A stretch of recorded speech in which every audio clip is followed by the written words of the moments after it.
the wrap-up.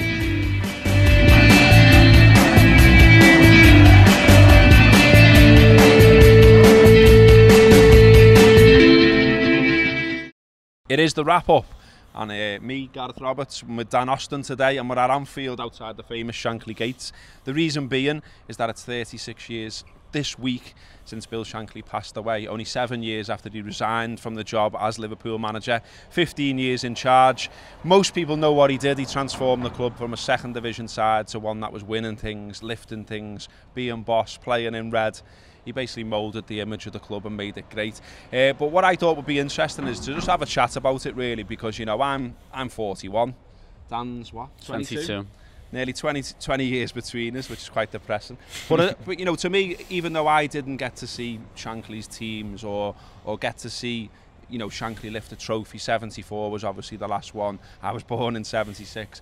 I've grown up sort of loving the man, basically. I think I must have watched all the documentaries, read all the books, know loads of the quotes, you know, like we all do, really. And I just wondered, you know, you've got the statue around the front of Anfield behind me, you've got the gates behind me here as well.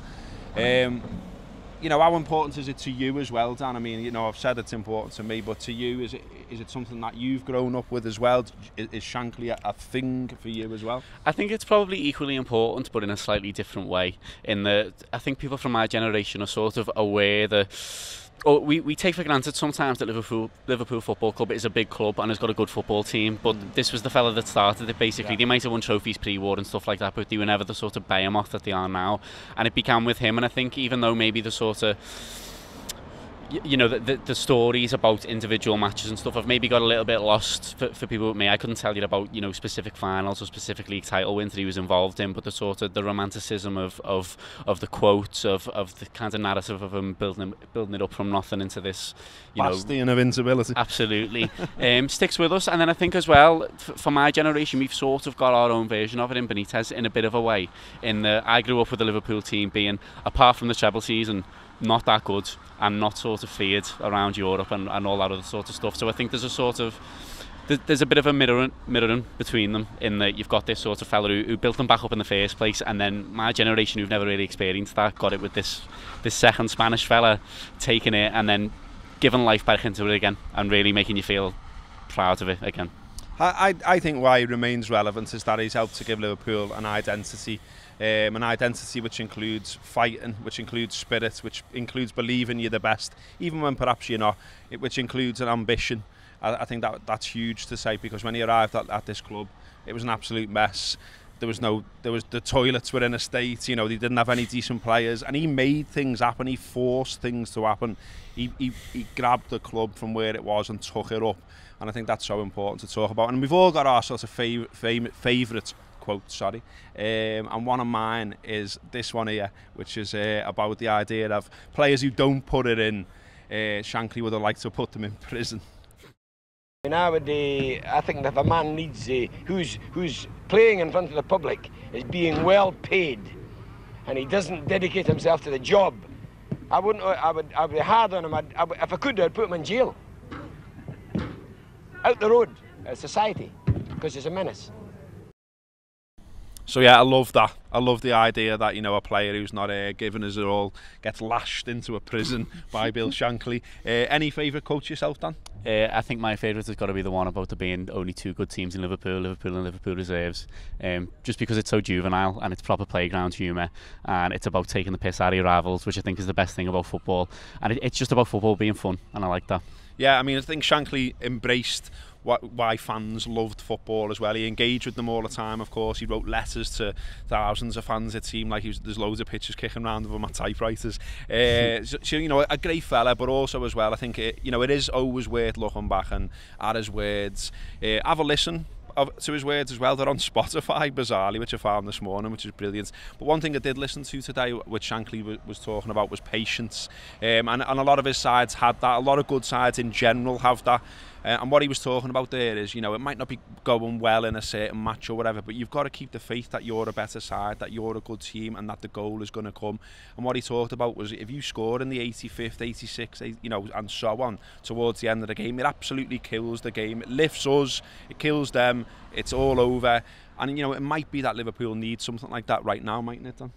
Yeah, absolutely, and it's what sort of I think the best managers and the best football teams always have about them, is that sort of attitude of us against the world, and we've always got to work hard together, and sort of having that attitude of only you can fix your problems, and yeah, at the minute, the last couple of games where Liverpool have needed a goal, the Spartak game, the Burnley game, the last 20, I've sort of been looking at it and thinking this isn't really going to happen, and that's kind of the antithesis of what you really want from your football team. So yeah, they could do with getting a bit of that attitude back, I think. Yeah, I think you can see nerves creeping into Liverpool now. I mean, you look at, for instance, the chance that Daniel Sturridge has towards the end of that Spartak game, and you just think this is one he should be taking there. You've seen him score it a million times. Why doesn't he score it right now? And it probably is nerves, it probably is confidence. But what Shankly last of all did talk about is togetherness, is the idea that it's a team and that we're all in it together, team and fans, and that, you know, the way to get through what we're currently going through is to treat it that way. You know, don't blame certain individuals, don't even blame certain parts of the team.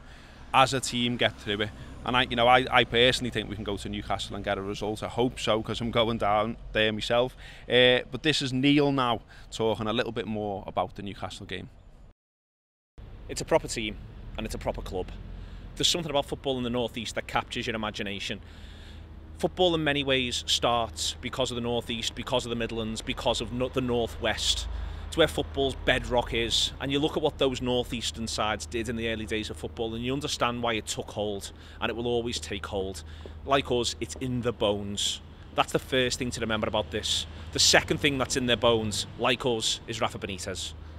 Benitez has colonised them now. They're another one of his. In the same way that there'll be some of us who will always belong to Benitez, whether we like it or not, they now belong to Benitez. And Benitez belongs to them. That's the important thing to remember from a Liverpool point of view. Benitez belongs to them. You can't own two of them. You get your one and you go with them. And that's one of the things I remember about the time when we had Benitez as manager. He was our one, and we should have gone with him much, much more than we did. That's what they've got now. They've got that man that they can go with, and we've got our guy that we can go with. And our guy does things that are unorthodox, just like their guy. Our guy needs backing because he will come under assault, just like their guy did. We know how this works. We know how this operates. You play your football, you make some decisions, and you have to make big choices. You have to make big calls. It's one of the hard parts of this. We can't do this by doing what everybody else does. You know that. You know we can't be the same as everyone else. So Liverpool will go to Newcastle. Liverpool will attack. Liverpool will want the ball. Liverpool will play football. You know that. 4:30 Sunday. We'll all be watching it. We'll be previewing it, and we'll be talking about it afterwards in many, many different ways. When what one manager, one of ours, thinks about football comes up against what another manager thinks, one who has been ours in the past, we know what he thinks. Let's back our guy. Let's back the Reds. See you Sunday. So that was Neil on Newcastle, and on our reunion, our latest one with Rafa Benitez, which will happen on Sunday, R4, St James's Park. Come on the Reds and all that. But it was another frustrating night, wasn't it, Dan, against Spartak? And what I kind of took from it was we're so much better than them. We're just so much better than them all over the park, and yet we've come away with a draw. And you just kind of feel that now that this is maybe a bit of a mental issue with the side. Yeah, they were absolutely atrocious. Yeah. I can't quite believe, first of all, that they won their league last year, and then secondly that they're considered the top seeds. Like, in theory, that's Liverpool's hardest game in the Champions League, which is mad. But yet they were not a good football team at all. Liverpool were well better. Literally gave them a goal. Just went, yeah, lads, put it anywhere on target there and you can have it. And then spent ages working really hard to make all these brilliant chances, and then we're just spurning them constantly. And how many times have we spoken about that? It's what the Burnley game was. Yeah. 35 shots against Burnley. Exactly, and it just feels like if this pattern continues, it can't just be luck. Because people say, oh, it's unlucky if the opposition score with the reach shot on target, or it's unlucky if you have all these chances and you miss them. But there comes a point where, and it's been happening sort of since January now, this sort of thing, and there comes a point where you think, well, it's someone's fault. Something needs to change. It's not just luck. It hasn't been luck for the whole year. Yeah, I mean, and one of the things could be mentality, could be players not being on it in terms of where they are in the head, and I'm always interested in that side of the game. And on that subject, we spoke to a current professional footballer to get his view, Stephen Warnock. So here now with Steve Warnock. You've played over 500 games now as a pro, Steve.